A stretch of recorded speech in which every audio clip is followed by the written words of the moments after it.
মোবাইলের হাতে নিয়ে বসে আছি। মোবাইল কোনো যোগাযোগ নাই কা, কোনো যোগাযোগ নাই কা, কারোর সাথে কোনো যোগাযোগ নাই। যোগাযোগ বন্ধ করে তো কিছু করতে পারবো না, মানে দেশ ছাড়তে হইব, পালানোর সময় এসে তো। ভাই আলহামদুলিল্লাহ ভালো আছে। আসলে বাড়িতে যোগাযোগ করছেন? না, যোগাযোগের তো কোনো অবস্থা নাই, আজকে 2 দিন যাবত নেটের একদম অবস্থা খারাপ। আপনি কি ছাত্রলীগ করেন? অবশ্যই করি, কিন্তু ভালো লাগে, কিন্তু গতকালকে আর পরশুদিনের ঘটনা দেখে আমার মোটেই ভালো লাগে না। চাই কি যত প্রবাসী আছে তারা এখন ব্যাংক ব্লাস এটা বন্ধ করে দেখ, মন্ডির টাকা ফাটাক। আমরা এবং দেশের বাইরে থেকে এখন পারছি না কিছু করতে এবং কি দেখতেও, এই জন্য আমাদের জন্য খুব দুঃখজনক। আমরা চাই সরকারের কাছে এটা দ্রুত একটা সমাধান করার জন্য। এটা একমাত্র সরকার হয়তো পদত্যাগ করুক। আসসালামু আলাইকুম।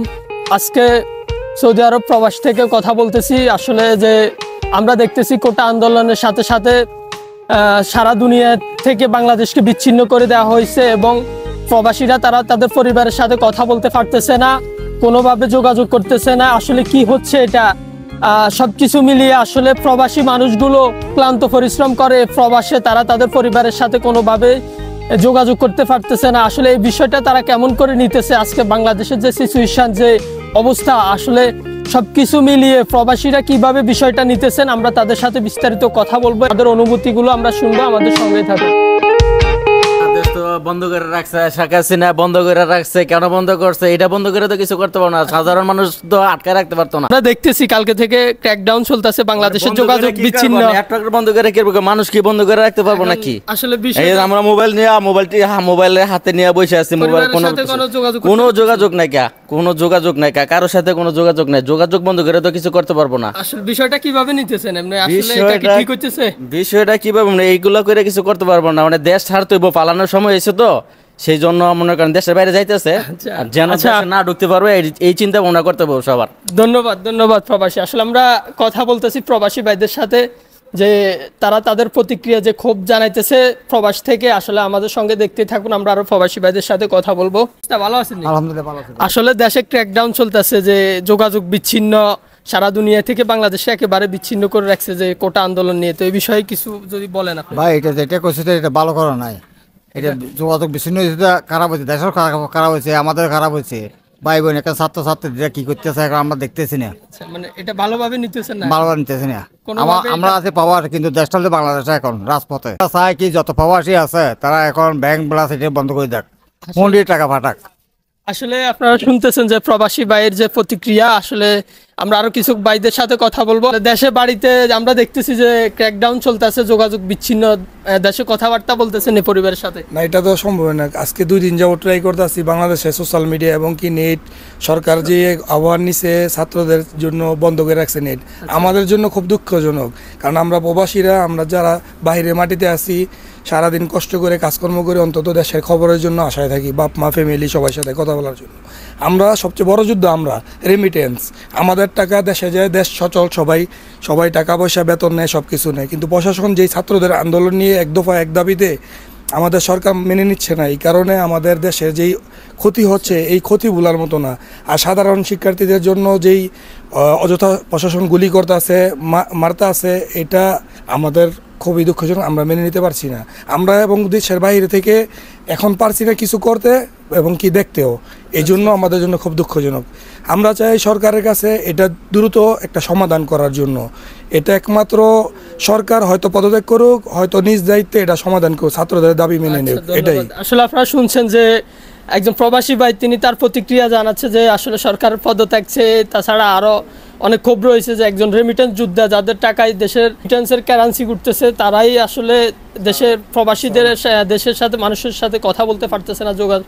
তো ধন্যবাদ ভাই, আমরা আরো কথা বলবো প্রবাসী ভাইদের সাথে, আমাদের সঙ্গে থাকুন। বর্তমানে দেশে লকডাউন চলতেছে, যে পরিস্থিতি, বাড়িতে যোগাযোগ করতে পারতেছেন না? করতে পারতেছি না, আসলে কি করতে পারিনি। কিভাবে নিতেছেন বিষয়টা, আসলে কেমন লাগে? অবশ্যই খারাপ লাগছে। ফিলিস্তিনিয়ার ইসরায়েলের মতো অবস্থা, দেশের মানুষ দেশেই অত্যাচার জুলুম করতেছে। এটা দেশে ক্র্যাকডাউন চলতেছে, যোগাযোগ বিচ্ছিন্ন বিষয়ে কথা বলতেছি। বাড়িতে কোনো যোগাযোগ করছেন? কত হয়েছে? আসলে করতে পারতেছি না, আজকে 3 দিন ধরে কিছু করার নাই। খারাপ লাগতেছে বিষয়টা? অবশ্যই। আসলে কিভাবে দেখতেছেন সাধারণ যে শিক্ষার্থীরা কোটা নিয়ে আন্দোলন করতেছে? এটা ভালো, কোটা আন্দোলন নিয়ে করতেছে, এটা ভালো, কিন্তু সংস্কার চাইছে, বাতিল তো চাই নাই। আচ্ছা আচ্ছা। সরকার যদি আগে প্রস্তুতি নিত না, আমি সংস্কার করে দিব। আচ্ছা আচ্ছা, তাহলে আর এই সমস্যাটা বড় হয়ে যাইতো না, বুঝছেন না? এখন প্রধানমন্ত্রী তো ছাত্র দেখলে বড় নাই যে তোমরা মাঠে নামো মোকাবেলা করো, সাধারণ শিক্ষার্থীরা নামছে, কোটা আন্দোলন করবে, প্রধানমন্ত্রী সংস্কার করে দিবে। এখন 56% আছে, হয়তো 20% কমাই দিত। আচ্ছা সংস্কার হলে এত তাণ্ডব চলতো না, বুঝছেন? আচ্ছা আচ্ছা। এখন কথা হচ্ছে, এখন যে পরিস্থিতি আছে, এখন নিজেরই তো মন খারাপ অনেক। আসলে প্রবাসী ভাই যিনি তার মন খারাপের প্রতিক্রিয়া জানাচ্ছে যে আসলে সাধারণ শিক্ষার্থীদের বিরুদ্ধে গিয়ে দেশের যোগাযোগ বিচ্ছিন্ন, সারা দুনিয়া থেকে বাংলাদেশকে বিচ্ছিন্ন করা, এটি কোনোভাবে কেউ মেনে নিতেছে না। আপনার দেশের বাড়ি কই? আমার বাড়ি চট্টগ্রাম। ভাইকে যদি আমি নিজে তো ছাত্রলীগ করি, কিন্তু আপনি কি ছাত্রলীগ করেন? অবশ্যই করি, কিন্তু ভালো লাগে। কিন্তু গতকালকে আর পরশুদিনের ঘটনা দেখে আমার মোটেই ভালো লাগে না। আসলে উনি আসলে একজন ছাত্রলীগ, বাংলাদেশ ছাত্রলীগের একজন কর্মী, কিন্তু আসলে বর্তমান সিচুয়েশনটা উনি একজন ছাত্রলীগ কর্মী হয়েও এটা কোনোভাবে মেনে নিতে পারতেছে না। কেমন আছেন? ভালো এই তো আছেন? ভাই আলহামদুলিল্লাহ ভালো আছে। আসলে বাড়িতে যোগাযোগ করছেন? না, যোগাযোগের তো কোনো অবস্থা নাই, আজকে 2 দিন যাবত নেটের একদম অবস্থা খারাপ। আসলে যে একেবারে বাংলাদেশকে একেবারে সারা দুনিয়ার সাথে বিচ্ছিন্ন, বিষয়টা কিভাবে নিতেছেন? ভাই কিভাবে আর নিমো, এখন উনি তো মনে করেন যে নিজে মনে করেন যে সবকিছু বাপের অধীনে সব নিজে নিয়ে নিছে, বুঝেন নাই? এখন তো বাংলাদেশের অবস্থা হয়েছে আমরা এসি গা রোহিঙ্গা, ওনারা হয়ে গেছে মনে করেন যে দেশের সবকিছু আর কি। সাধারণ শিক্ষার্থীদের যে আন্দোলন, আসলে এটি তো অবশ্যই যৌক্তিক, কি মনে করেন আপনি? এটা তো আসলেই যুক্তিক, কারণ এই কোটা নিয়ে তো মনে করেন যে একটা মানুষ 20 বছর 18 বছর পড়ালেখা করার পরে যদি মনে করেন যে কোনো কাজ না পায়, কোনো কিছু না পায়, এমনিই তো মনে করেন যে অবস্থা সিরিয়াস হয়ে যায়, বুঝলেন না? মানসিকভাবে খুব খারাপ হয়ে যায় পরিস্থিতি। তো এই জায়গায় আবার কোটার মাধ্যমে মনে করেন যে চাকরি পাইতে আসে না, এত কষ্ট করে, তো অবশ্যই ওনারা আন্দোলন করবো। আচ্ছা, যদি একের পরে একে আপনারা যদি এক সাইডে যদি সুবিধা পাইতে যায়, তাহলে আরেক সাইড তো এভাবেই না খেয়ে মরে যাবো, বুঝেন না এই কথাটা? এই আর কি সবকিছু মিলে আসলে পরিবারের সাথে কোনোভাবে কথা বলতে পারতেছেন না। আজকে 2 দিন যাবত কোনো যোগাযোগ খারাপ নেই। লাগতেছে নি? অবশ্যই, যেহেতু প্রতিদিন কথা হয়, আজকে 2 দিন যাবত কোনো খোঁজ নাই, দেশের কি অবস্থা কিছুই তো বলতে পারেন কিছু। আসলে দেশে কি হচ্ছে কোনো কিছুই মানে জানা যাচ্ছে না, যে আসলে প্রতিক্রিয়া একদম খুব প্রকাশ করছে একজন প্রবাসী ভাই। ধন্যবাদ, ভালো থাকে না। আচ্ছা ভাই, আসসালামু আলাইকুম। এই কোটার জন্য আমি এই বিদেশ বাড়ি করতেছি, আমি এমনি আসি নাই। আমি চাই কোটা আন্দোলনে জয়ী হোক ছাত্ররা। ধন্যবাদ। আসলে কোটা আন্দোলনে যারা কোটা সংস্কার আন্দোলনের ছাত্রছাত্রী সাধারণ শিক্ষার্থীদেরকে সমর্থন করছে বাংলাদেশি নি।